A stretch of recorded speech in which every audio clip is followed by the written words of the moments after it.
그리고 아이들하고 밥 먹는 거 좋아해가지고 오늘 아침에 아이들 밥 먹이고 왔나요? 네. 예, 빨리 가겠습니다. 아이들 밥 먹을 때 식탁에 앉아가지고 마주하면서 원전이 숟가락 먹을 때까지 같이 앉아서 밥을 드셨나요? 네. 진짜요? 그럴 리가 없을 텐데. 예, 대부분 아이들이 혼자 밥을 먹습니다. 이건 아이들에게 집이 식당 개념으로 다가갈 수 있습니다. 아이를 온전하게 가장 잘 살필 수 있는 시간은 딱 개운하게 자고 배고플 딱 요 순수한 요때 시간이 우리 아이를 가장 잘 살필 수 있는 시간입니다.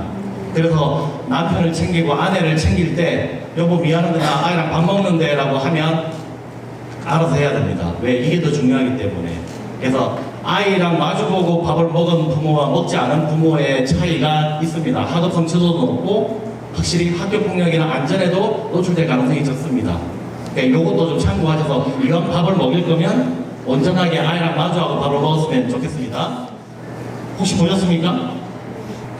지지난주에 방송을 했습니다. 제가 처음에 KBS에서 연락이 왔을 때 한 4년 동안 되게 외롭게 연구를 했었는데 4년 만에 KBS에서 연락이 와서 이제는 건드립시다 했던 게 스마트폰이었습니다. 그리고 SNS였습니다. 그래서 이게 공중파에서 연락이 왔을 때 너무 반가웠던 이유가 이게 이제 마중물이 될 거고 앞으로 이거와 관련된 문제 제기가 꽤 많이 될 거라고 봅니다. 여러분들도 솔직한 심정으로 아이들의 스마트폰이 조금 걱정되지 않습니까? 아이들이 그 안에서 뭘 보는지도 걱정이 되고 이러한 부분에서 이제 문제 제기가 좀 됐기 때문에 시청률이 좀 꽤 나왔습니다. 일부는 보건 쪽, 의료 쪽에서 다큐를 만들었는데 그래도 2.1% 정도 나왔고요. 2부는 이제 우리의 일상을 파고드는 도파민, 스마트폰의 활동에 대해서 분석을 좀 했는데 상당히 이게 조금 이슈가 좀 됐습니다. 그래서 시청률도 좀 많이 나왔고 왼쪽에 보시면 다큐멘터리 중에서는 탑을 또 찍었습니다. 그리고 논란이 좀 있었는데 일부의 댓글을 제가 분석을 해봤더니 95% 가까이가 공감하고 동의를 해줬고요. 특히 도파민 가족 같은 경우는 96%가 공감과 동의를 했는데 방송을 처음에 시작할 때 기획 의도는 뭐였냐면 아이들에 대한 범위였는데 방송이 끝나고 나서 방영을 하려고 보니 누구의 문제가 더 크더라? 부모의 문제가 더 컸습니다. 광주 지역에 있는 한 초등학교를 선택을 해가지고 그 친구들에게 이런 질문을 했습니다. 여러분들 부모님들이 스마트폰을 하기 위해서 우리가 빨리 자기를 원한다.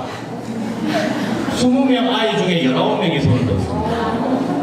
엄마 아빠의 집에서의 모습이 어떠냐라고 했을 때 소파의 끝과 끝에 앉아가지고 등 돌리고 스마트폰 하고 있는 모습을 15명이 이야기를 했습니다. 이건 꽤 심각한 이야기입니다. 그 사이에 뭘 못 봅니까? 예, 아이를 못 봅니다. 예, 이제 공백이 생기는 거죠. 혹시 기억나십니까? 작년에 신세계백화점 폭파하겠다 해가지고 대한민국에 들어서겠습니다. 요즘에 이런 사건들이 나타나면 제가 희한하게 범인을 잘 맞춥니다. 이런 뉴스가 연합뉴스에 뜨면 58,000% 범인은 청소년입니다. 청소년이 아니면 요즘에 이런 유력한 일을 잘 저지르지 않습니다. 어찌됐건 디스인사이드 갤러리라고 하는 대한민국의 대형 커뮤니티에서 글을 올려서 폭파하겠다라고 했고 그 다음에 댓글로 나도 폭파해야지 해가지고 20대와 10대가 세트로 잡혔습니다. 실제 이 폭파글 때문에 4,000명이 쇼핑하도 4,000명이 뛰쳐나와야 됐고 경찰관과 소방이 250명이 투입되는 일이 벌어졌습니다. 그리고 이러한 범죄가 유니크한 범죄가 벌어지면 반드시 무슨 범죄가 일어날 것 같습니까? 오방 범죄가 일어납니다. 이게 시리즈 범죄입니다. 여지없습니다. 예. 혹시 작년에 기억나십니까? 하반기 때 유괴 때문에 또 부모님들이 가슴을 쓸어내렸습니다. 특히 이것 때문에 또 이런 유니크한 사건이 벌어지면 또 무슨 범죄가 일어난다고요? 또 모방 범죄가 일어납니다. 이건 여지없습니다. 하나의 공식입니다. 그래서 뉴스에서 우리가 사건이나 이런 걸 접했을 때 반드시 뭘 확인해야 됩니까? 예, 다음에 이런 일이 일어날 수 있겠다라는 그리고 아이에게 조금 더 양육을 조금 더 해줘야 되는 상황이 생기는 거죠. 근데 요거 한번 봐주시면 어떻습니까? 첫 번째 피해자는 남학생이었습니다. 남학생 2명이 피해자였습니다. 근데 공교롭게도 다음 시리즈 범죄들에 대한 유괴에 대한 피해는 다 여성이었습니다. 이게 우연의 일치입니다. 저희 쪽에서는 그렇게 보지 않습니다. 유괴의 목적이 좀 바뀌어간다. 유괴의 목적이 원래 뭐였습니까? 처음에 돈이었습니다. 근데 뭘로 바뀌어가는 것 같습니까? 성으로 바뀌어갈 가능성이 높다. 그래서 이건 입체적으로 좀 생각을 좀 해야 된다. 단순하게 뉴스에 나오는 걸 그냥 그대로 소비하는 게 아니라 단편적으로 생각하는 게 아니라 요럴 때 우리 아이들 좀 더 챙겨야 되겠다. 골목길 말고 큰 길 좀 가야 되겠다. CCTV가 좀 있는 쪽이면 더 좋겠다. 이런 건 사실은 가정에서부터 시작이 돼야 됩니다. 이러한 것들은 왜 모방범죄가 일어나냐면 하나의 밈, 아이들 말로 짤이 작동하기 때문입니다. 앞서 말한 이런 영상이 하나가 뜨면 10명 중에 7명은 어우 저런 거 나쁜 거야 하면 안 되라고 이야기를 하지만 10명 중에 3명은 이상한데 땡기는데 이런 아이가 있더라는 겁니다. 그것 때문에 모방범죄가 일어나고 이 짤은 동시다발적입니다. 왜? 스마트폰이 있기 때문입니다.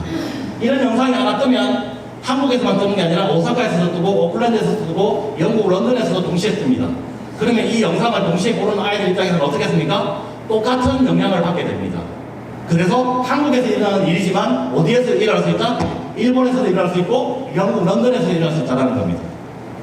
그래서 이러한 밈들이 작동을 하고 실제 이러한 밈들은 공격적인 행동, 범죄 이런 쪽에 전염을 시키는 영향이 크다라는 논문이 오래전부터 좀 나왔습니다. 그래서 행동 전염이라고도 하는데 어찌됐건 이번 사건이 있고 나서 학교의 선생님들과 장사님들께 가장 많이 받았던 질문은 뭐냐면 공중협박죄가 도대체 뭐냐?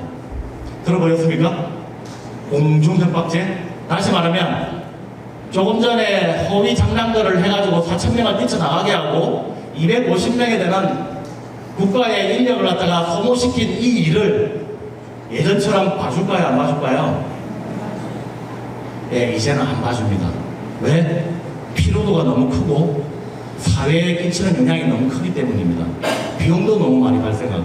그래서 실제 공중협박죄가 작년에 개정이 돼서 시행이 됐습니다. 다시 말하면 이제 아이들이 다중에게 공포를 조성하는 위협을 하는 글을 올렸을 경우에는 꿀밤 한 대로는 이제 안 된다. 반성문 한 장으로는 이제는 할 수가 없다. 이제는 우리 사회가 아이라고 해서 다 봐주지 않는다라는 걸 여러분들이 아셔야 됩니다. 아이한테 물어봤습니다. 제가 처갓집이 제주도라서 제주도에 내려간 김에 소나팀 편초를 얻어가지고 아이를 만나보려고 했는데 아이가 만나지는 않으려고 했고 전화통화만 했습니다. 왜 그랬어? 라고 물어봤더니 심심해서요. 장난으로 이렇게 이야기를 했습니다. 자, 다시 제가 질문 드리겠습니다. 요즘 아이들이 우리 세대보다 많이 심심해한다. 동의하십니까? 정말입니까? 우리 때보다 재밌는 게 더 많아지지 않았습니까? 게임도 있고 쇼츠도 있고 유튜브도 있고 우리 때는 어떻습니까? 우리 때는 심심하면 제기차기 말고 공 하나 던져주면 신나게 놀지 않았습니까? 홈런지 이렇게 해서 땀 뻘뻘 흘리고 그 다음에 축구를 딱 하고 나면 기분이 어땠습니까?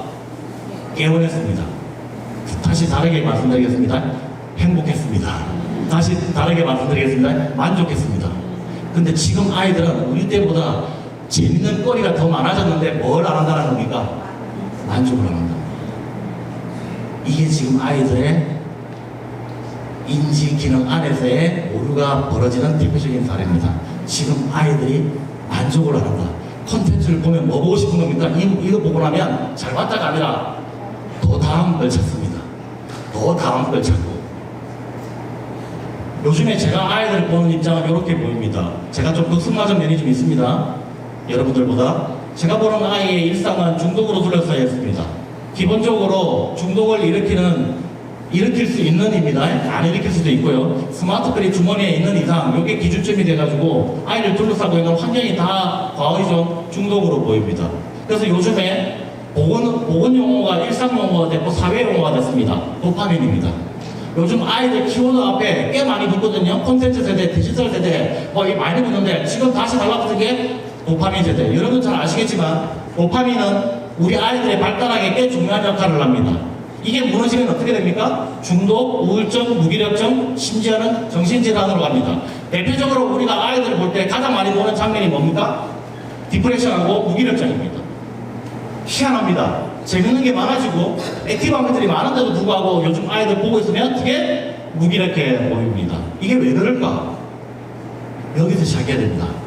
우리 아이가 만약에 무기력하고 말이 별로 없고 소극적으로 바뀌고 이렇다고 하면 이건 그냥 지나치면 안 됩니다. 우리 아이의 정신건강과 연결시켜서 고민을 한번 해봐야 됩니다. 주변에 중랑구 안에 여러 센터들이 있기 때문에 이건 비용을 들지 않고서도 충분히 할 수 있는 겁니다. 이걸 인지하고 있는 부모와 인지하고 있지 않은 부모의 차이가 다릅니다. 지금 과의존과 중도가 관련된 역기능들이 꽤 많이 일어나고 있습니다. 요 4개 중에서 가장 탑을 찍고 있는 게 뭘까요? 예, 도박입니다. 도박은 지금 임대점을 넘었습니다. 도박은 지금 남학생들을 지금 근절할 수 있는 건 이미 선을 지난 것 같고요. 지금 가장 위험한 건 여학생들이 지금 도박률이 올라오고 있습니다. 여학생들이 도박을 하면 또 무슨 문제가 더 생기겠습니까? 다시 또 성과 관련된 문제가 연결될 가능성이 되게 높습니다. 지금 우리 사회가 대체적으로 범죄나 문제 행동을 보면 과의존이나 중독 쪽으로 흘러가는 걸 보실 수 있을 겁니다. 이건 제가 딱히 연구를 한 게 아니라 그냥 가볍게 분류를 한 겁니다. 그리고 두 번째는 좀 뭐가 많겠습니까? 두 번째는 예, 성입니다. 지금 우리 아이들의 성에 대한 관념과 성에 대한 윤리와 이게 상당히 걱정이 됩니다. 집에서부터 챙겨줘야 될 게 다른 건 다 떠나서 성은 집에서부터 교육이 좀 시작돼야 됩니다. 그리고 정부 부처가 발표하는 자료도 크게 다르지 않습니다. 요즘 아이들의 스마트폰과 SNS, 기타 등등 많은 것들이 과오존 현상으로 나오고 있고요. 특히 맨 마지막에 보시면 SNS가 지금 가장 위험한 유행어로 지목되고 있습니다. 제가 다른 건 모르겠지만 여러분들 자녀나 아니면 여러분들이 거주하는 청소년 중에 SNS가 여러 가지가 있습니다. 여러분들도 다 아시겠지만 유튜브까지 포함시키겠습니다. 유튜브 제가 볼 때는 괜찮습니다. 유튜브 정도는 괜찮은 것 같습니다. 틱톡 괜찮은 것 같습니다. 근데 인스타그램은 제가 믿었는데 못 믿게 됐습니다. 인스타그램에 10명 중 절반 이상이 여기서 유해 경험을, 유해 콘텐츠를 경험했다고 하고, 특히 여러분들이 알고 계시는 X를 좀 주목해 주셔야 됩니다. X는 예전에 트위터를 일론 머스크가 인수한 SNS 기업입니다. 근데 일론 머스크가 이 트위터를 인수하면서 X로 이름을 바꿀 때 가장 강력한 공약을 하나 냈는데 그게 뭐였냐면 X에는 모든 걸 담겠다. 이 말이 안 되는 공약입니다. 왜 말이 안 되냐? 모든 걸 담으면 안 되죠. 아이들에게 유해한 것들을 담으면 안 됩니다. 근데 많이 담겨 있습니다. 그래서 저는 솔직히 말하면 아이들 중에 인스타그램까지는 제가 봐주겠습니다. 틱톡 봐주겠습니다. 유튜브 봐주겠습니다. 근데 X나 텔레그램을 한다. 요건 제가 그냥 넘어갈 수가 없습니다. 그 아이가 고침됩니다. 그 아이가 안전하지 못할 가능성이 꽤 높다는 겁니다. 그러니까 우리가 아이의 SNS를 하지 못하게 만드는 게 아니라 배제하자는 게 아니라 아이가 그 중에서도 뭘 하는지 정도까지만이라도 여러분들이 좀 챙겨주셨으면 좋겠습니다. 그래서 요즘에 SNS가 가장 강력한 마약이라고 이미 명제가 됐습니다. 요즘에는 또 이게 또 달라붙습니다. 혹시 여러분들 유튜브에 동물 많이 나오지 않습니까? 요즘에 동물 많이 안 나옵니까? 재난, 유튜브 꽤 많이 나오고 동물들이 그렇게 많이 나올 겁니다. 이게 요즘 플랍 콘텐츠입니다. 무슨 말이냐? 콘텐츠가 이제는 AI랑 달라붙어가지고 단기간에 명령만 내리면 이렇게 만들어줍니다. 근데 이게 수준이 어떻습니까? 가장 허접하다고 해서 슬랍입니다. 슬랍은 쓰레기라는 뜻입니다. 그러니까 쓰레기 같은 허접한 콘텐츠라고 해서 이 슬랍 콘텐츠가 지금 아이들의 스마트폰에서 24시간 내내 노출될 가능성이 높습니다. 이걸 만약에 적게 보든 많이 보든 특히 많이 보는 아이가 있다고 한다면 이 아이가 멀쩡할까 안 할까라고 보면 저는 걱정이 됩니다. 더군다나 여러분들이 아이들의 영역을 이해할 수 있다 없다 모릅니다. 여기에서 죄송한데 아이의 스마트폰을 볼 수 있는 아이의 스마트폰에 대한 개입권이 있는 사람이 여기에 누가 계십니까? 아이가 스마트폰 안에 들어가가지고 누구를 만나고 뭘 하고 뭘 보고 어떤 사고로 바뀌어 나가는지 애가 어떻게 변하는지 그 과정을 볼 수 있는 분이 여기 누가 있겠습니까? 부모님밖에 없습니다. 근데 부모님은 정말 볼 수 있습니까? 봤다가는 더 큰 전쟁을 치러야 됩니다. 지금까지 단 한 번도 우리가 살아보지 못한 양육 세대를 살아가고 있는 겁니다. 이걸 너무 쉽게 생각을 합니다. 아이가 부모의 공백과 교육의 공백과 사회의 공백에서 엄청난 시간들이 빠져나간다라는 이 공백이 있다라는 걸 우리가 너무 가볍게 생각을 하고 있습니다. 그래서 2024년도에 옥스퍼드 출판부가 올해의 단어로 브레인로트라고 하는, 로트가 곰팡이 쓴다는 뜻이거든요. 쉽게 말하면 쓸데없는 수많은 콘텐츠의 과잉 때문에 우리의 뇌가 썩고 있다라고 표현을 했고, 작년에 올해 콘텐츠가 뭐였냐면 레이지 벨트였습니다. 분노를 유발한다. 근데 이게 출판부가 뭐라고 얘기했냐면 이게 별개의 개념이 아니라 무슨 말입니까? 자꾸 이상한 콘텐츠를 보게 되면 내가 썩고, 내가 썩으니까 뭐가 됩니까? 분노가 유발되고, 분노가 유발되니까 다시 이상한 콘텐츠를 보고, 이상한 콘텐츠를 보니까 다시 또 분노가 유발되는 악순환이 계속되고 있는 게 지금 디지털 환경의 가장 큰 위험성이다. 이게 통제가 안 되거나 이게 뭔가 기준점이 없다고 하면 이건 생각보다 불안이 되게 클 거다라고 이야기를 하고 있습니다. 요즘 아이들 잘 알고 계십니까? 제가 알고 있는 것과 좀 차이가 있는지 보겠습니다. 요즘 아이들은 아이패드 세대, 줌머 세대라고 하지, 디지털 네이티브 세대는 30대 초반을 보고 하는 말입니다. 요즘 아이들은 우리보다 뇌를 더 많이 씁니다. 신경 쓸 게 한두 가지가 아닙니다. 스마트폰이 일단 아이들에게 오화를 차지하다 보니 스마트폰에서 일어나는 반작용들이 너무 많습니다. 여러분들에게는 별거 아닌 것 같지만 아이에게는 꽤 중요한 것들이 스마트폰에서 일단 아이를 신경 쓰게 만듭니다. 그러니 선생님이 물어보거나 부모님이 물어보거나 지나가는 경찰관이 물어봤을 때 선서 대답을 할까 안 할까요? 못합니다. 생각을 좀 해야 됩니다. 생각을 좀 해가지고 정리를 좀 해야 됩니다. 그렇게 해가지고 답을 해야 되는데 자꾸 선생님이 빨리 말 안 해? 엄마도 빨리 말 안 해? 왜 그렇게 다그치는지를 모르겠습니다. 요걸 연구자들이 다르게 얘기하면 아이한테 적당한 여유를 주면 어른보다 더 세련된 답변을 하더라. 아이들은 이 답변에 꽤 신경을 많이 쓰더라. 그래서 오해를 안 했으면 좋겠습니다. 이게 요즘 작년부터 전국에 있는 학교에 내려간 사회정상학습의 개념입니다. 무슨 말이냐? 요즘 아이들이 상대방의 표정을 보고 표정을 읽지 못하는 가능성이 요즘 높아가고 있습니다. 이게 학교폭력으로 연결되면 어떻습니까? 이 아이는 나를 순수하게 보고 있는데 갑자기 이 아이가 이 상대방의 표정을 읽지 못하면 가가지고 왜 꼬나봐 해버립니다. 얘는 꼬나본 적이 없습니다. 이게 별거 아닌 것 같지만 우리 아이들의 발달하기에 가장 중요한 게 뭡니까? 인간관계, 사회성입니다. 그 시작이 뭡니까? 상대방의 정서를 읽는 이 능력이 꽤 중요한데 이게 지금 둔감해지고 고장이 나는 것처럼 보이니 여러 가지로 역기능들이 일어날 수밖에 없죠. 요즘 아이들은 이렇게 세대를 구분합니다. 참고로 말씀드리면 신기술력 세대를 주목해 주셨으면 좋겠습니다. 요즘 아이들의 기술력과 여러분들의 기술력은 이 정도의 차이일까요? 이만큼의 차이일까요? 예, 후자입니다. 예, 이겨낼 수가 없습니다. 다시 말하면 아이를 이겨먹을 수가 없습니다. 이거는 인정하고 가야 됩니다. 그러니까 어설프게 아는 척하고 어설프게 이 아이보다 더 많이 아는 척을 했다가는 오히려 호되게 나갑니다. 차라리 그럴 바에는 아이랑 내 거를 인정을 하고 아이랑 타협하는 게 좋습니다. 이게 대화입니다. 어떻게 해서든 아이랑 대화를 하려고 노력을 해야 됩니다. 아이의 애착이론을 보면 아이가 점점 성장할수록 우리랑 멀어집니다. 이건 무슨 거리입니까? 물리적 거리입니다. 그래서 애착이론에서 제일 중요한 건 뭡니까? 요겁니다. 정서적 거리입니다. 아이가 미국에 있어도, 아이가 울릉도에 있어도 부모와 아이가 어느 정도의 정서적 거리를 유지하느냐, 이게 되게 중요합니다. 이게 요즘의 신애착적 이론 중에 하나입니다. 디지털 세대는 어떤 겁니까? 디지털을 다르게 말하면 명확한 세대입니다. 다시 가겠습니다. 애매한 걸 싫어하는 세대입니다. 무슨 말입니까? 영식아, 아빠는 네가 나중에 사회적으로 가치 있는 사람이 됐으면 좋겠고 정의로운 일을 했으면 좋겠고 네가 좋아하는 걸 했으면 좋겠어 라고 이야기하면, 요즘에 아이들한테 이런 이야기하면 아이는 뭐라고 합니까? 아빠 그게 무슨 말이야 라고 얘기합니다. 정의로운 건 도대체 뭐고 가치 있는 건 도대체 뭐고. 그래서 요즘에 영국에서는 어떻게 얘기하냐면 부모님이 아이한테 물어볼 때 영식아, 스티븐 너는 나중에 아빠처럼 어른이 되면 연봉 얼마 받았으면 좋겠어 합니다. 그러면 당장 아이가 물어보겠죠. 아빠는 얼만데? 아빠는 한 6만 불. 6만 불. 그래서 우리가 발리 여행을 못 갔구나. 닌텐도 스위치 2를 안 사줬구나. 그렇게 사달라고 했는데도 오케이, 아빠 엄마 이해했어.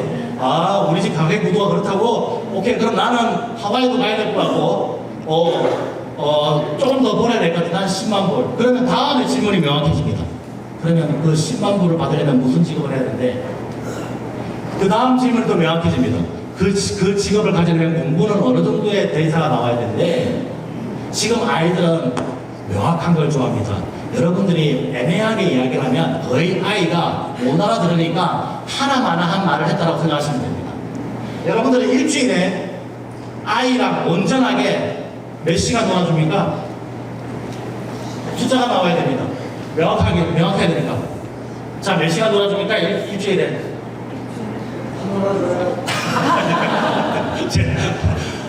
이 이야기를 극동아시아권에서는 이야기하는 사람이 단 한 명도 없었습니다. 유럽에서는 바로 나옵니다. 7.6시간? 이게 무슨 말입니까? 양육이 규칙과 불규칙의 차이입니다. 자, 오늘부터 정하겠습니다. 하루에 1시간을 온전하게 놀아줍시다. 괜찮습니까? 이게 많습니까? 30분 할까요? 1시간 합시다. 네, 중랑이니까. 그럼 1시간 합시다. 그러면 일주일에 몇 시간입니까? 7시간입니다. 근데 아빠가 화요일날 출장이 있답니다. 네, 그래서 내일 온답니다. 그러면 토요일날 몇 시간 놀아야 됩니까? 2시간 놀아야 됩니다. 수요일날 갔다 왔다 오도 3시간 납니다. 일요일날 몇 시간 놀아야 됩니까? 2시간. 목요일날 또 출장 간답니다. 미치겠습니다. 미워할 수도 없고 일이니까. 그럼 토요일날 몇 시간? 3시간. 이건 변하면 안 됩니다. 이걸 아이들이 어떻게 받아들이냐?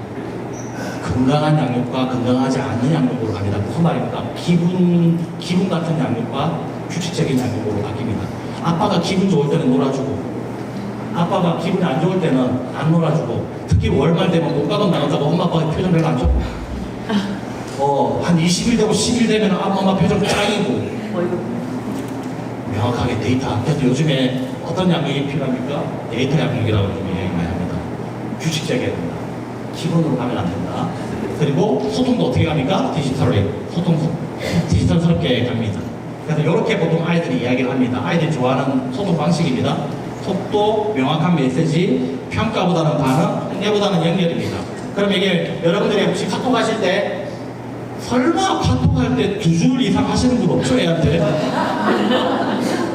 2줄은 어떻게 해야 됩니까? 2번 해야 됩니다, 카톡을. 3줄 하시면 이건 전쟁입니다. 그 다음부터 아예 프로필이 그냥 아무것도 없는 걸로 바뀝니다. 예, 이거 차단이라는 겁니다. 예, 요 중에서 가장 아이들이 좋아하는 건 어떤 겁니까? 속도 쪽이에요.